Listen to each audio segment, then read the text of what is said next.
주에 30절을 하는데 26절까지 마태복음 마태복음 5장 21절부터 26절까지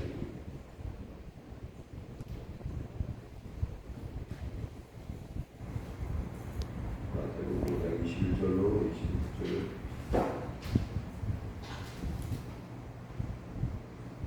이것이 교도로고요. 옛사람에게 말하거나 살인하지 말라. 누구든지 살인하면 심판을 받게 되리라 하였다는 것을 너희가 들었으나 나는 너희에게 이르노니 너희에게 용하는 자마다 심판을 받게 되고 성대를 따르고 나가라 하는 자는 공회에 잡혀가게 되고 일어나려는 그런 자들은 지옥에 들어가게 되리라. 그러므로 예물을 제단에 드리겠다가 거기서 내 형제에게 원망 들을 만한 일이 있는 것이 생각나거든. 대문을 찾아가게 되고 먼저서는 형제와 화목하고 그 위에 와서 예물을 드리라. 너를 고발하는 자와 함께 길에 있을 때에 급히 사과하라. 그 고발하는 자가 너를 재판관에게 내어주고 재판관이 공의에게 내어주고 고개 가둘까 염려하라. 진실로 내게 이르노니 내가 한편이라도 남김없이 다 받기 전에는 거기서 나오지 못하리라.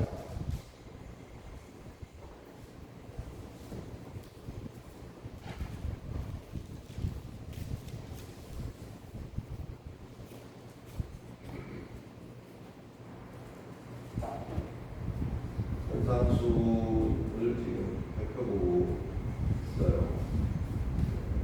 현상수를 우리가 배우면서 가장 핵심적인 것이 예수께서 입을 열어 가르쳐 가라사대라고 했다는 것. 말하는 것은 당연히 입을 열어서 말할 수 있지 않죠. 그러나 그가 입을 열어서 드디어 가르치기 시작했다는 것은 이렇게 들어왔던 전승되어 왔던 전례들로 알아왔던 율법에 대해서 그런 전승적인 교훈에 대해서 당사자인 복음의 당사자인 예수께서 일일이 하나하나 입을 열어 거론하기 시작하셨다. 이런 의미라고 얘기했습니다. 예수가 그토록 입을 열어 가르쳤음에도 불구하고 우리가 복을 생각하는 개념이 한결같아요. 잘 바뀌지가 않습니다. 그래서 형통, 복하면 우선 형통을 우리가 생각하게 되죠. 그것이 잘 되는 것, 그것이 복이다. 그렇게 여기게 되는데 또 복에 대한 스펙트럼을 넓혀서 복이라는 개념을 다양하게 우리가 가질 필요가 있다. 그것을 먼저 얘기하는 적이 있습니다. 우리도 복이라는 것을 너무 형통이라는 것에만 이렇게 좁혀서 생각하지 말고 넓은 의미에서의 다양한 복들을 우리가 늘 염두에 둘 수 있어야 되겠다. 그런 것 같습니다. 물론 복 그러면 형통을 생각할 수밖에 없는 것은 그만큼 그것들이 우리가 육을 입고 이 땅에 사는 데 있어서 육에 관련된 사람들이 그 비중이 얼마나 큰가 이거를 반증하는 것이기도 해요. 무시할 수 없는 부분이잖아요. 그래서 그 틀을 쉽게 벗어나기는 어렵습니다만은 좀 다양화하는 훈련이 필요하다. 복을 좀 다양하게 여기고 생각하고 볼 줄 아는 그런 시각이 우리에게 필요하다. 그런 생각을 이번 기회에 좀 해주시면 좋겠어요. 앞서 우리가 8가지 복에 대해서 예수께서 이러하다는 것을 알고 있지만 이제 사실은 이렇다 하고 그 복에 대한 정의를 새롭게 하셨던 거 여러분이 기억이 나실지 모르겠습니다만 그 복을 정의를 한번 하고 나서 이제 오늘 본문서부터 5장의 끝부분까지는 특이한 패턴을 가지고 있어요. 그 패턴을 가지고 있는데 그것이 뭐냐면 옛사람에게 말한 바 뭐뭐뭐뭐 하라고 하였다는 것을 너희가 들었으나 나는 너희에게 이르노니 여자여자 하다. 이런 패턴을 가지고 5장 21절 이후로부터 끝까지가 그렇게 구성이 되어 있어요. 다시 말하면 전승되어져서 이건 이렇다 하고 너희가 들었지만 나는 너희에게 말하지만 이건 이거다 라고 말한다는 패턴이죠.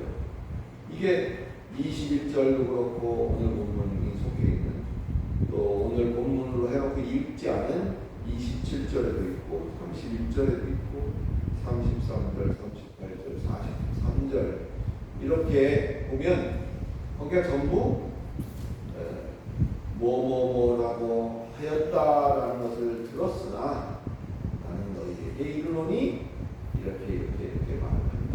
그렇게 적혀 있다는 사실이에요. 소위 우리가 옛사람으로 대변되고 있는 것이 율법이거든요. 옛사람으로 대변되고 있는 율법에 대해서 앞서도 말했듯이 나는 율법을 폐하러 온 것이 아니라 그것을 완수하기 위해서 왔다. 그런 얘기를 하셨듯이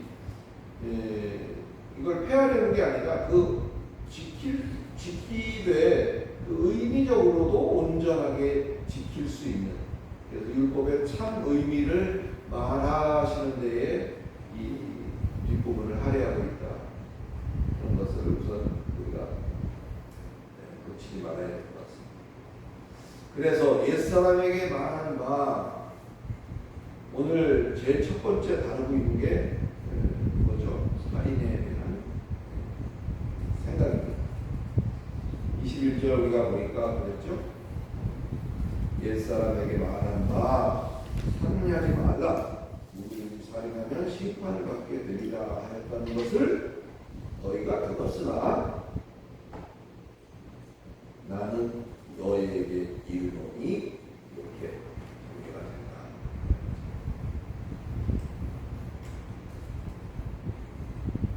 물어보라 말하겠지만 하나 물어볼까요? 나는 살인한 적이 있다. 손 들어보. 나는 살인한 적이 있다. 당연히 없죠. 대부분의 사람들은 살인에 대한 이렇게 얘기를 하면 나는 그 일을 한 적이 없기 때문에 이 말이 나와는 직접적인 관련이 없는 딴 사람 얘기를 하는 것으로 우리가 생각하기가 쉬워요. 나는 살인하지 말라? 나 살인 안 했으니까. 그러면서 그냥 그렇게 휙 넘어가기가 쉽죠. 그렇다면 예수의 생각은 어떨까? 좀 다른 부분이 있는 거죠. 설사 율법을 그 당시적으로 말하면 서기관이나 관세인들이나 율법을 철저하게 지켰기 때문에 율법에서 살인하지 말라고 한 것을 했을 일도 없겠지만 안 하겠지만 그렇게 율법을 철저히 지켜서 남을 죽인 적이 없다 하더라도 예수는 뭐라고 말하고 있냐면 노하고 라가 라고 말하고 미련하다 라고 한 적이 있다면 이 모두가 살인보다 더한 것으로 다루어지게 될 것임을 예수는 가르쳐주고 있다. 노한다는 의미는 뭘까요? 뭐 당연히 화내고 미워하는 뭐 이런 게 노하는 거잖아요. 라가라고 하는 것은 텅 비었다는 뜻입니다. 라가라는 말의 뜻이 텅 비었다. 그러니까 이걸 뭐 아이들이 하는 말로 또 그냥 세상에서 하는 말로 한다면 불빈동 뭐 이런 정도의 표현일 수도 있어요. 라가라는 말이 불빈동. 또 미련한 놈이라는 것은 뭐 우리가 잘 알다시피 없인 여기는 말의 대표적인 말인 것 정도는 다 알죠. 미련하다, 노하다, 또 뭐 이런 정도 어때요? 아까보다 살인에 대한 느낌이 조금 더 가까워지는 것 같은가요? 이래도 나하고 전혀 관계없는 나는 살인한 적이 없어 라고 할 수 있겠는가? 그렇다면 이제 조금씩 가까워지는 거죠. 나하고. 우리가 왜 노하죠? 노하는 또 왜 화가 나죠? 처음부터 정신적으로 또는 어떤 그 특별한 문제가 있는 사람이 아닌가 하면 처음부터 노하고 화를 내는 사람이 없어요. 열정이 과한 것입니다. 열정이 과한. 내 생각과는 달리 엉뚱한 일을 자꾸 해내니까 처음에는 안 그랬다가 이제 점점 그것이 노하게 되고 화가 나게 되는 어떤 그런 결과를 초래합니다. 처음에는 불쌍하기도 하다 그런 생각을 할 수도 있죠. 좀 측은해 보이기도 하고. 근데 점점 그것이 쌓이면 노하게 되고 화를 내게 되고 그런 것이 일반적이지 않을까. 내 생각이란 뭘까요? 이 부분에서 내 생각은 뭘까요? 우리가 이 성경을 볼 때 문자적으로 그것이 의미하는 바만 본다면 성경은 우리에게 바른 생활을 가르쳐주는 교과서는 아니에요. 성경에 보면 못된 짓도 많이 나오죠. 싸우는 얘기도 나오고 전쟁하는 얘기도 나오고 세계 평화를 주장하는 상황에서 여기 별한 어떤 분은 성경을 읽다가 뭐 이런 얘기가 다 여기 나옵니다. 그래서 책장을 바꿨다는 분들 계시는데 성경은 이런 우리는 오해를 하면 안 돼요. 성경은 우리에게 바른 생활이 뭔지를 가르쳐주는 어떤 그런 정도의 수준이 아니에요. 문자적으로만 봐서는 안 된다는 의미이기도 하죠.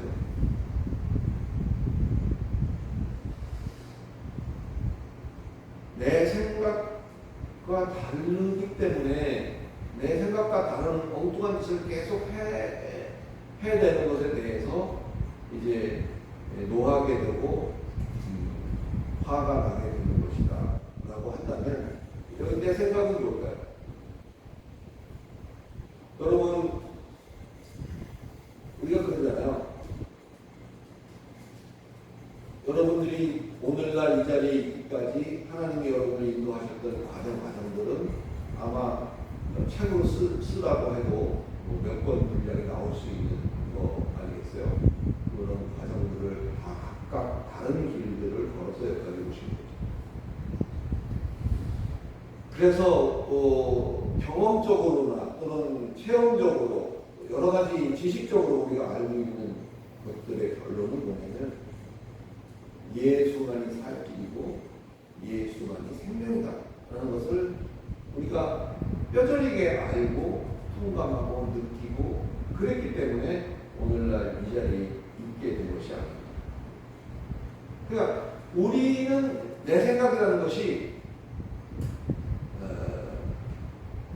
예수를 믿어야 되는데 예수만이 길인데 예수만이 생명인데 그걸 하지 않아 권하고 복음을 사역을 한다는 건 그거잖아요. 그런 일을 할 때 평생 자꾸 딴짓만 하려고 있으면 우라통이 터지고 노하게 되는 상황이 되는 거 아니에요. 노하는 이유가 처음에 내 생각대로 되지 않기 때문에 거기에 대해서 그 열정이 점점 과하다 보니까 노하게 되고 화가 나게 되는 것이다. 라가라고 하는 것은 또 어떤 건가요? 라가라고 하는 것은 텅 비었다는 의미라고 했잖아요. 텅 비었어. 내가 보기엔 너무 텅 비었어. 반대의 얘기 뭐죠? 거기에 비하면 나는 좀 찼어. 나는 좀 찼다니. 나는 찾고 너는 안 찾으니까 내가 나가라고 말을 할 수 있는 거죠. 들어오지 말고 나가라는 소리가 아니에요. 나가라는 말이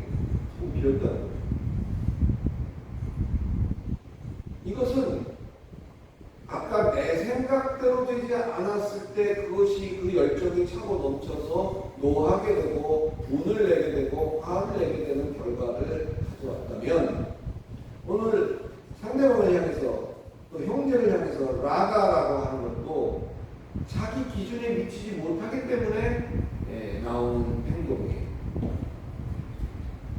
나의 의보다 너의 의가 그만 못하다는 거죠.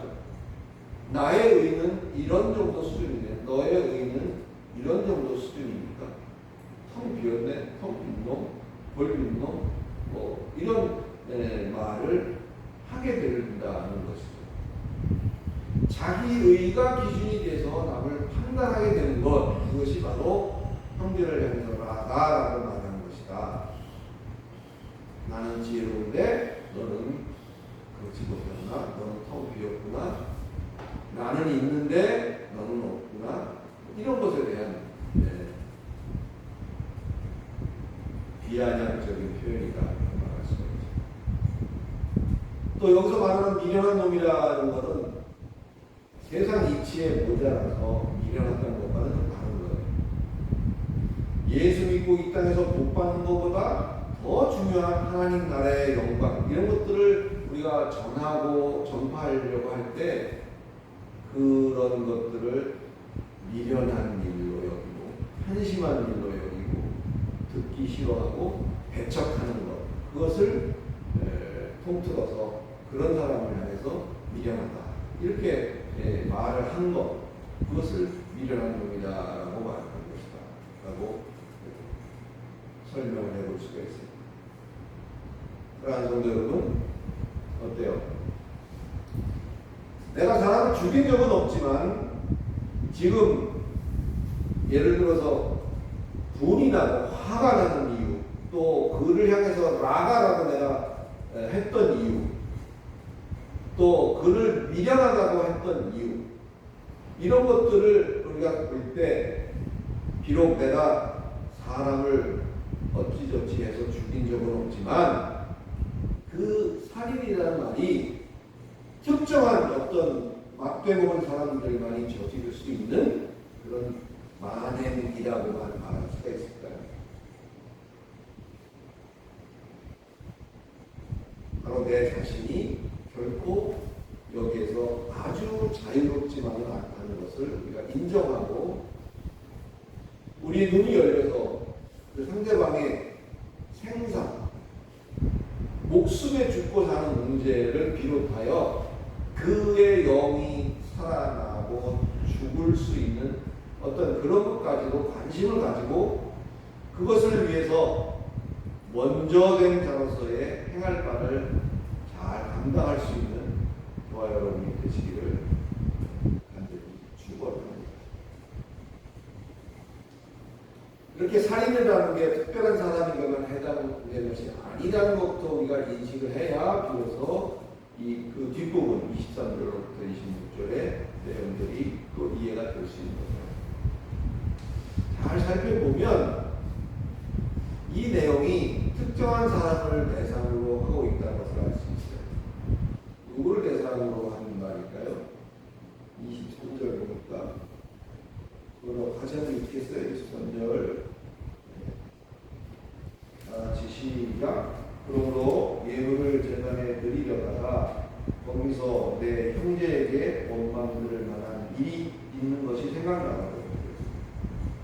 누구를 대상으로 한 거예요? 형제를 바로 형제인 자에게 제한적으로 이것이 해당되는 말이에요. 형제가 아닌 경우에는 뭐 그닥 해당 사항이 없다는 말이 될 수도 있는 거죠. 형제는 헬라어로 아델포스입니다. 아델포스, 아라는 말은 하나라는 뜻이고 델포스라는 것은 태를 말해요. 자궁을 말해요. 그래서 형제는 뭐예요? 한 배에서 난 자. 하나의 폐에서 길러져서 나온 자. 그것이 형제입니다.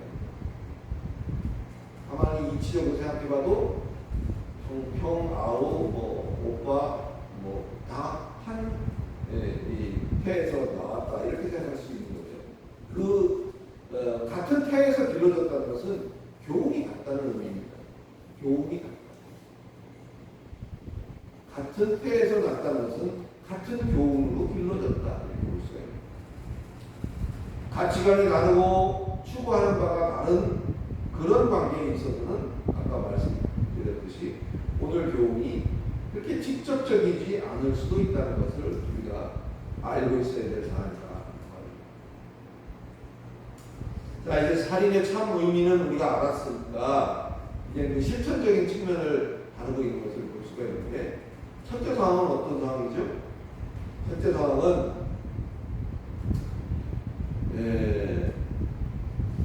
23절 아까 지금 방금 읽었듯이 예물을 제단에 드리려다가 예물을 드리는 상황입니다. 첫째 상황은요.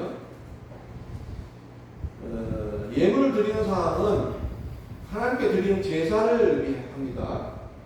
구약 속에 율법에 의해서 정해진 규례에 따라서 이 제사는 이스라엘에게 있어서는 아주 중요한 그런 의식입니다. 아무도 그 거룩한 의식을 방해할 수 없고 방해해서도 안 되고 스스로 방해하지 않도록 또 해야 되는 것이죠. 또 반대로 방해만 하는 것이 아니라 진실로 내가 드리는 제사가 정말 하나님 앞에 올려질 수 있는, 음양되어질 수 있는 제사가 될 수 있도록 최선을 다해야 되는 것만 거죠. 율법에 의해진 규례대로 한다면 하나님께 향한 제사보다 더 중요한 것은 없다고 말할 수 있는 거죠. 그런데 오늘 산상수훈 속에서 이러한 전례가 계속되어져 내려 몇천 년을 계속되어져 내려온 이 규례에 대해서 예수가 뭐라고 말을 할까요? 제사를 드리는 상황보다 형제에게 원망들을 생각이 나면 먼저 그것부터 가서 해결해라, 그런 의미 아니에요, 그죠? 그렇다면 우선순위에 있어서 제사도 중요하지만 형제에게 원망들을 일이 있으면 먼저 그것부터 해결하는 것을 우선으로 여기고 있다는 거죠. 당시에 이런 일들은 말을 안 하고 생각만 해도 불경죄로 다스릴 수 있는 그런 엄청난 상상도 못할 일인 거예요. 특별히 그거를 가르치는 서기관들이나 또 그것을 행했다고 자랑질해야 되는 바리새인들 입장에 볼 때는 엄청난 충격적인 일일 겁니다. 아니, 제사를 드리는데 하나님께 제사를 드리는 상황에서 그것부터 먼저 하고 이런 엄청난 이제 혼돈이 생기게. 오늘날은 어떤가요? 우리가 오늘날은 하나님께 제사를 드리지 않습니다. 왜? 예수께서 단번에 모든 제물이 되셔서 단번에 그 제사를 완성했기 때문이죠. 하나님께 드리는 제사를 근데 예배로 비유하기도 해요. 예배로 비유하기도 합니다. 그만큼 중요하다는 걸 말하는 것인데, 그러다 보니까 심지어는 예배의 성패를 운운하기도 하죠. 어떻게 하면 예배에 성공할 수 있기 때문에 성공하는 예배를 드리는 것은 어떻게 해야 될 것인가. 성공적인 예배를 드리는 것으로 성도의 미래가 결정이 된다면 성공적인 예배가 그 성도의 미래를 좌우한다고 생각하다 보니까 모두가 혈안이 되어져서 예배 외의 모든 걸 다 팽개쳐 놓고 예배 드리기에만 급급하거든요. 물론 개인적인 사적인 일에 매여가지고 예배조차 제대로 제때 드리지 못하는 경우는 우리가 하지 말아야 될 그런 덕목 중에 하나겠지만, 예배를 핑계로 형제 한 교훈 아래 있는 그 형제의 다급함을 수수방관하는 것 또한 용납되지 않는다라는 말을 예수가 하고 있는 겁니다. 이런 얘기를 생전 처음 듣게 되는 저들의 혼란스러움은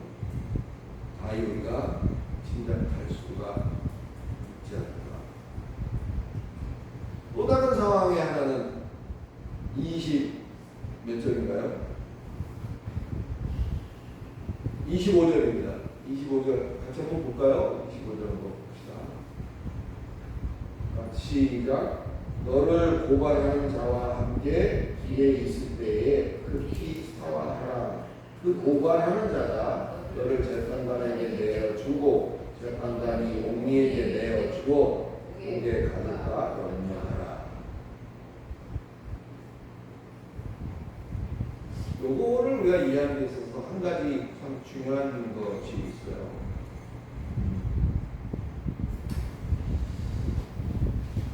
어떤 상황이죠? 첫 번째 상황은 예배를 드리는 상황, 아니 제사를 드리는 상황보다 더 중요한 것이 있다는 말을 하는 것이고, 또 하나는 포인트가 뭐냐면 길에 있을 때, 길에 있다는 것은 출발을 해서 목적지에 도착을 한 상태가 아니죠. 그러면 그렇게 말을 하지 않죠. 길에 있다는 것은 이미 출발은 했고 목적지를 향해서 가고 있으나 아직은 목적지에 도달하지 않은 상태. 그것이 길에 있을 때.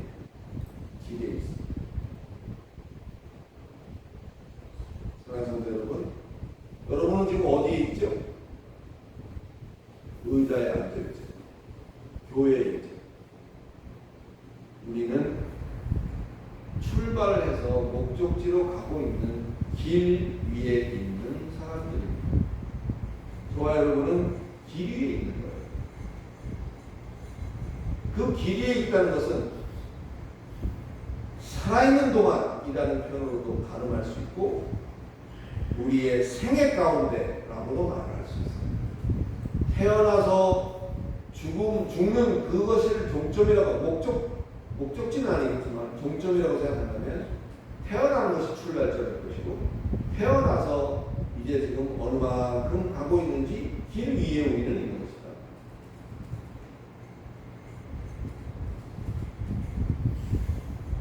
우리 재춘 씨보다는 내가 좀 더 멀리 와 있는 거고, 그죠?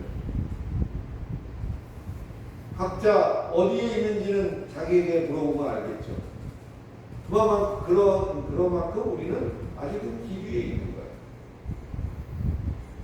이완성적이라는 얘기하고도 바꿔 말할 수가 있는 거죠. 우리가 길 위에 있을 때 예수께서 말하고 있는 것은 길 위에 있을 때는 굉장히 중요한 포인트예요. 딴 거 다 잊어버려도 우리가 길 위에 있는 거구나, 이것만이라도 하나 마음속에 담았다면 여러분은 못 받을 거예요. 자, 여기에서 우선순위는 야, 왜 너 자꾸 내 바지가랑이를 붙잡아? 왜 자꾸 나를 회방하고 못 가게 해? 나 빨리 가야 될 곳으로 가야 된다. 다시 말해서 내가 가야 될 목적지에 속히 가는 것이 우선순위가 아니라는 거예요. 그러면서 옛날 성경은 송사하는 자라고 얘기를 하고 있는데 오늘은 개혁개정에는 고발하려는 자로 표현하고 있죠. 이런 표현을 하면서 송사하는 형제와의 사화가 먼저다. 우선순위가 또 바뀌죠. 목적지로 빨리 가는 것이 중요한 게 아니라 너를 일러 바치고 너를 고발하려고 하는 그와 사화하는 것이 먼저다. 사화라는 것은 한문으로 얘기하는 사사로울 사자예요. 그리고 화자는 화목할 화자입니다. 사사로이 화목하는 거예요. 그러니까 이 빨리 달려가서 어디로 가고 있는 거죠? 재판관 앞으로 달려가는 거죠. 지금 가고 있는 거예요. 그런데 중요한 것은 재판관 앞에 가기 전에 길 위에 있을 때에 사과하는 거예요. 그냥 법정에 가는 것이 믿는 사람은 법정에 가면 안 된다. 그런 얘기를 우리가 듣기도 하죠. 법으로 모든 걸 해결하려고 하면 안 되는 거다. 그런 얘기도 합니다. 그러나 법을 의지하는 것이 잘못된 것은 아니에요. 그리고 오해하지 마시기 바랍니다. 우리도 예수께서 말했듯이 이 동전이 누구 겁니까? 했을 때 뭐라고 했어요? 그 법은 그 법에 해당되는 자에게 줄 것이고 이 법은 이 법에 해당되는 자에게, 다시 말하면 각각의 그 법에 충실해야 되는 것을 말하는 거죠. 율법도 마찬가지입니다. 사과하라는 것은 사과하라는 게 아니에요. 사과하라는 것이 아닙니다. 그냥 어떤 공권력에 개입돼서 또는 어떤 공식적인 상황에서 그것을 해결하지 않고 그 전에 그 시시비비를 논하기 전에 서로 사적으로 풀어서 아직 재판관과 옥리의 손에 가기 전에 해결하는 것이 먼저다라는 것을 비유적으로 말하는 거예요. 어려운가요? 우리가 출발해서 목적지까지 가서 결국은 저나 또 우리 정 목사님이나 누구든지 한 번 다 거기에 서게 된다는 것을 여러분은 아시죠? 우리는 한 번은 그 앞에 설 수밖에 없는 상황입니다. 그때는 하나님이 재판관이시고 그 옆에서 예수께서 보좌 우편에 앉아서 쟤는 이렇고요, 쟤는 이랬고요, 쟤는 이러한 일을 이렇게 했고요, 이렇게 말하는 변호인 같은 역할을 하겠죠. 지금 여기서 말하는 꼭 뭔가 빚진 게 있어가지고 그 빚을 다 갚기 전에는 거기서 나올 수 없다, 이렇게만 이 성경을 이해하실 게 아니라 이 상황을 우리가 인생을 살아가면서 하나님 앞에 그 재판정에 서기 전에 우리가 할 수 있는 최대치의 우리가 받은 바 은혜가 있고 이런 것들에 대해서 정말 최대치를 다했는가, 그렇게 공식적으로 이것을 평가받기 전에 그 형제와의 관계성 속에서 내가 받은 바 은혜의 최대치를 나는 해왔는가. 그래서 불편함이 있을 때 사사로이 그것을 해결하고 풀어서 하나님이라는 또는 재판관이라고 하는 대변되는 그 앞에 갔을 때에 그것에 대한 것을 얘기하고 있는 것이 아니다. 아직 재판관과 옥리의 손에 가기 전에 먼저 사사로이 풀어서 해결하는 것이 먼저라는 사실을 예수께서 비유로 말하고 있는 것입니다. 우리가 하나님 앞에 서게 될 때 우리는 무엇 때문에 그 앞에 서는 거죠? 그동안 잘못 살았으니까 너는 곤장 열대, 그동안 너는 잘 살았고 좋은 일 많이 했고 복음도 많이 증거했으니까 너는 예를 들어서 아파트 한 채, 또 이런 식으로 그런 평가를 받기 위해서 그 앞에 서는 것이 결코 아니죠. 이게 굉장히 중요한 얘기예요. 우리가 그 앞에 서는 것은 우리가 지은 죄에 대해서 그것을 평가받고 벌받기 위하여 그 자리에 서는 것이 아니라는 사실 분명히 인식하시기 바랍니다. 죄 문제는 이미 상 받았잖아요. 아닌가요? 하나 또 물어볼 수밖에 없네요. 용기 있게 대답하셔도 좋고 안 하셔도 좋습니다. 나는 지금 죽어도 천국에 갈 수 있다.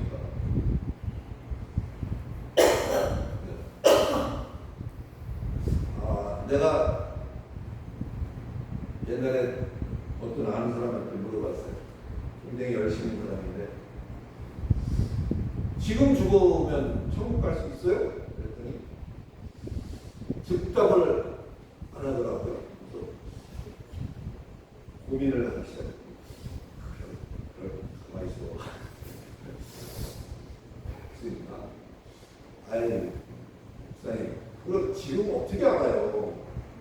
얘기를 한 걸 들었어요. 여러분 지금 알 수 없는 건가요? 여러분 지금 당장 오늘 이 예배를 끝으로 내 인생이 마감됐다 할 때 천국 가는 거 아닌가요? 자신이 없으신가요? 죄 문제는 우리 이미 해결을 받은 거예요. 우리가 예수를 믿는 그 순간에 예수가 대신 피 흘려 모든 우리의 지은 죄와 지을 죄와 또 공범죄와 자범죄와 이런 것들을 전부 다 망라해서 그 속죄함을 주신 거잖아요. 아직 이와 같은 사실이 분명하지 않다면 이거 하셔야 돼요. 우리가 육을 입고 살기 때문에 먹는 거 해결하는 거 되게 중요합니다. 굶고 살 수는 없잖아요. 그러기 위해서 시간을 투자하고 많은 일들을 투자하고 노력을 투자하는 거 정말 가상이 여기는 수 있는 일이죠. 그런데 그거보다 더 중요한, 아니 그것만큼 중요한 것이 바로 그 문제거든요. 죄의 문제가 해결이 안 된다면 시간을 내서 여기 참석하셔야 돼요. 하루 목요일날 저녁 때 잠시 나올 수 없는 한이 있더라도 내가 이 문제에 대해서 석연치 않은 면이 있다, 확신이 없다라고 할 때는 나오셔야 돼요. 그래서 집중적으로 거기에 대해서 왜 우리가 이미 죄사함을 받았다고 자신 있게 그렇게 말할 수 있는지,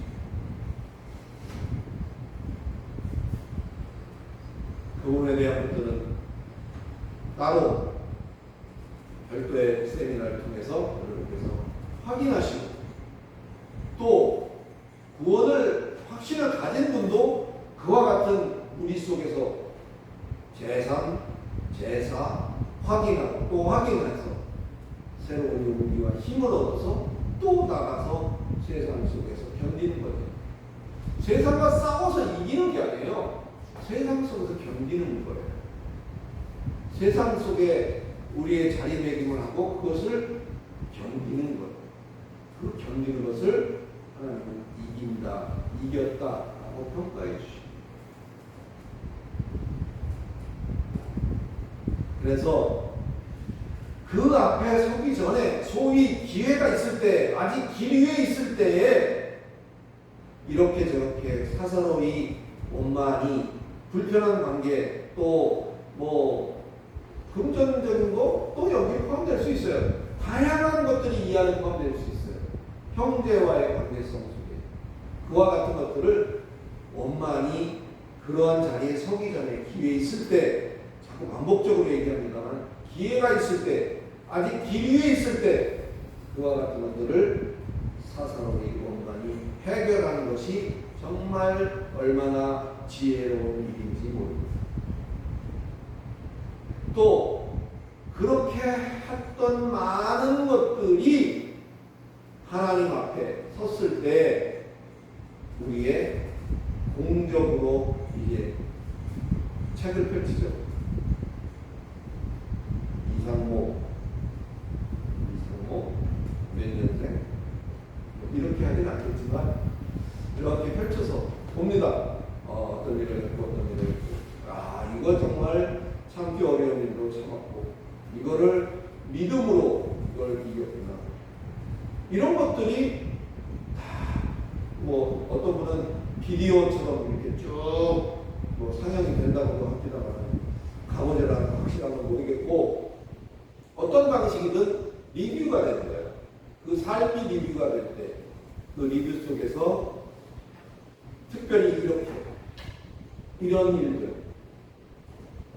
길 위에 있을 때 원만하게 했던 이런 것들이 하나님 앞에 나타나고, 물론 그렇게 하지 않아도 이미 아시는 전지적인 하나님이시지만 그것이 상급으로 기록되어 있다는 것도 우리가 아울러 명심할 수 있길 바랍니다. 여러분, 억울해 본 적 있습니까? 나는 살면서 한 번도 억울한 적이 없었다. 손들 사람이 없겠죠. 그런 질문만 제가 해요. 나는 한 번도 살면서 억울한 적이 없다. 우리는 늘 억울함 속에 있습니다. 특히 예수를 바르게 믿고 또 예수를 열심히 믿는수록 그 억울함이 있기도 해요. 아직 경험을 못하신 분도 계시고 그럴 수도 있겠지만 예수 열심히 믿을수록 그 억울함이 따라오는 게 많습니다. 어떨 때는 싸잡아서 그냥 하나로 뭉뚱그려서 그냥 던져지기도 하고요. 또 어떨 때는 그냥 뭐 도매금을 똑같은 얘기인가요? 도매금으로 막 넘어갑니다. 예수 믿는다 해서 아이고 예수 믿으시 이쪽으로 오세요. 따로 이렇게 해서 항상 차려주거나 이럴 일은 결코 없다는 것. 예수를 똑바로 믿을수록 억울한 일이 많습니다. 불이익이 많습니다.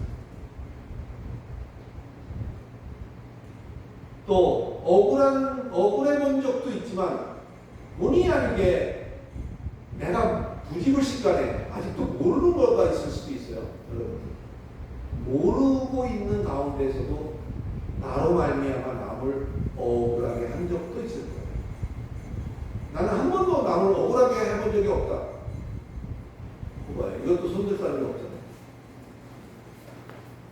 억울함을 당하는 것도 남을 본의 아니게 억울하게 한 것도 다 이와 같은 일 속에 형제와 관련된 일 속에 포함이 되어 있습니다.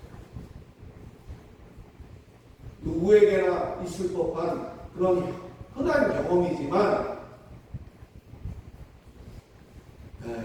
최근에 뭐 여러 가지 경험을 합니다만 너무 억울하면 잠도 안 오더라고요. 너무 억울하면 잠이 안 와. 계속 그 생각만 합니다. 전에 좋았던 것들도 다 한순간에 없어져 버리고 그 생각만. 그럴 때 우리는 어떻게 하죠? 억울할 때. 할 수 있는 건 두 가지밖에 없어요. 첫째, 왜 그런지 항변하는 거예요. 도대체 왜 그러는 거야? 또 한 가지는 따져서 묻는 거죠. 무엇 때문에 그러는 거죠? 근데 이게 잘 안 되다 보면 다툼이 일어날 수밖에 없겠죠. 당사자 간에. 그렇게 되면 오늘 본문처럼 고발하러 가는 거예요. 송사하는 것이고 고발하러 가는 거예요. 법의 힘을 빌리는 게 잘못된 것이 아니라 늘 우리는 크리스찬으로서 내가 할 수 있는 내가 받는 은혜의 버금가는 최대치를 늘 베풀어야 한다는 생각을 우리가 마음속에 갖고 있어야 된다. 기억하시기. 억울하면 잠이 안 와요. 그래서 한 번은 그런 적이 있었습니다. 너무 억울하니까 불러서 도대체 왜 그러는 거냐? 뭐 때문에 그러는 거냐? 좀 그걸 물어보고 싶고 하나하나 조목조목 따져보고 싶은 게 우리 인지상정 아니에요? 아마 대부분 그렇습니다. 이게 저는 이렇고 저는 이렇고 이러니까 이렇고 저렇고 따지게 되죠. 그런데 이런 경험을 하나 했어요. 이거 뭐 간증이라면 간증일 수 있는데 제가 설교 시간에 이런 얘기 잘 안 합니다만은 너무 억울해가지고 그러려고 그럴까 뭐 이런 것도 이럴까 저럴까 고민도 하는 그 와중에 이런 생각이 드는 거예요. 저는 그것을 하나님의 음성이라고 생각하는데 억울하냐? 난데없이 그런 생각이 들었어요. 억울해? 나만 하겠냐? 내가 죄 없는 건 니들도 알잖아. 내가 피 흘려가면서 내 그 십자가에 달려서 너희들의 죄를 사하기 위해서 내가 그렇게 했건가. 가만히 봐라. 지금 이 어떻게들 하고 있는가. 물론 예수는 우리와 같지 않기 알기 때문에 그렇게 억울해 할 일도 없어요. 그건 그냥 내 느낌을 말하는 거예요. 그런 느낌을 느꼈다는 거예요. 네가 억울하다면 나만큼 억울하겠니? 생으로 죽었는데 그 죽음을 그냥 믿기만 하면 된다고 하는데 그걸 못 믿어하고 저렇게 다른 것 구도자라고 합니다. 길을 찾는 자. 세상에는 아무 생각 없이 사는 사람도 있는다면 정말 뭔가 길을 찾기 위해서 사는 사람들도 많아요. 그런 구도자들도 믿기만 하면 된다는 이 길에 대해서 너무 과소평가해서 믿지 못하는 사람들 굉장히 많습니다. 그런 점을 볼 때 그런 생각이 불쑥 나한테 들었어요. 그래서 정말 억울한 건 나만큼 억울하겠니? 이런 생각을 하다 보니까 내 억울함이 정말 별게 아닌 게 되어버리는 상황이 돼서 그냥 입을 닫게 되더라고요. 입을 닫게 되니까 그 다음에 가슴만 이제 메어 터지는 거예요. 마음속에서 이제 막 그런 것들이 있죠.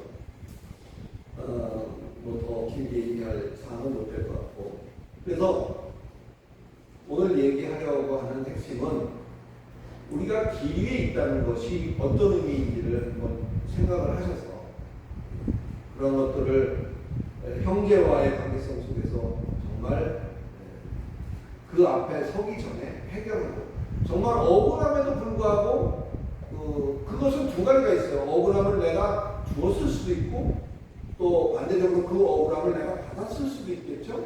어떤 입장이 됐든 간에 그런 것들 정말 하기 힘든 그런 것들을 오늘 이와 같은 것을 성경이 우리에게 이렇게 가르쳤으니 정말 나는 할 수 없지만 내 품성과 내 성격과 내 인간성으로는 할 수 없는 일이지만 이 일을 이렇게 가르쳤으니 내가 이 일을 억울하지만 이 일을 이렇게 하겠다 라고 생각한다면 그것이 우리의 상급으로 믿음을 쓴다는 표현을 이은영 목사님 통해서 배웠거든요. 믿음을 쓰면서 산다.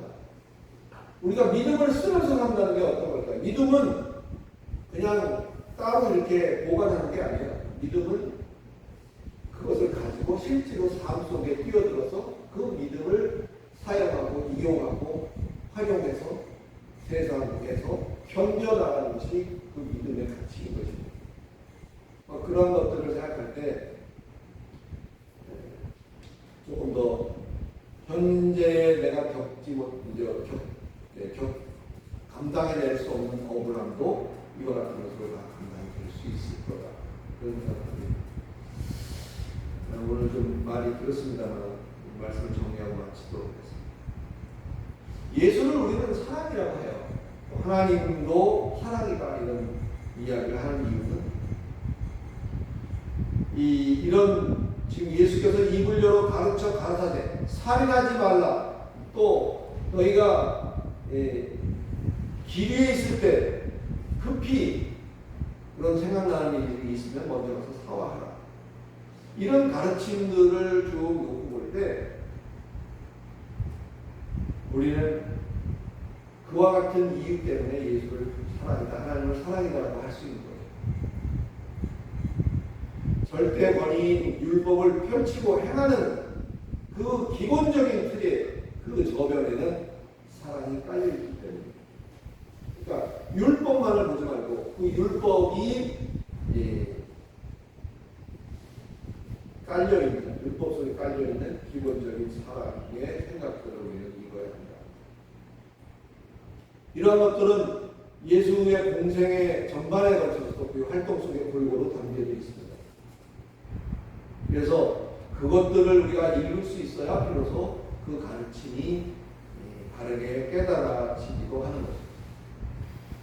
이런 생각들은 저의 주장이기보다는 성경서에 그렇게 되어 있죠. 나중에 나오겠습니다만 마태복음 12장 같은 데에도 보면 안식일에 대한 규례에 대한 설명을 할 때 거기에도 안식일의 우선권 문제를 또 거기에 시비를 걸죠. 뭐 안식일에 가는데 왜 이삭을 배가 고프다고 이삭을 손으로 비벼서 그거 노동 아닙니까? 그렇게 해서 왜 먹습니까? 당신의 제자들은 이렇게 왜 합니까? 그럴 때 거기서 예수께서 얘기했던 그 기본적인 생각들을 우리가 본다면 역시 그렇기 때문에 사랑이라는 것을 우리가 확인하게 될 것입니다. 그토록 우선권을 부여하려는 것은 과연 무엇일까?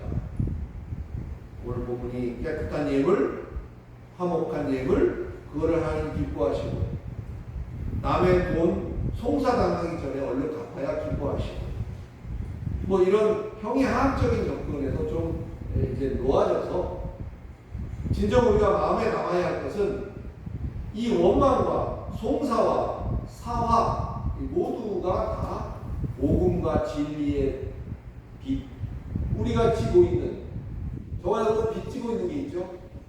복음의 빛을 지고 있고 또 진리에 대한 빛을 지고 있는 거죠.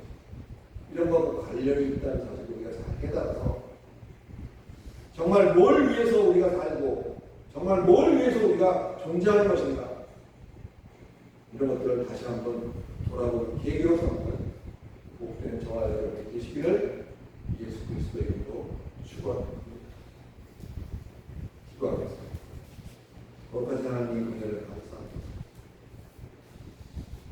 옛사람에게 이르기를 이렇게 하는 것이다 하고 우리가 전해 들은 그것에 대해서 나 예수는 이제 너희에게 이르노니 이것은 이런 의미다 라는 것을 그 중에서 첫 번째 것을 오늘 우리가 살인에 대한 의미 이런 것들을 우리가 살펴보았습니다.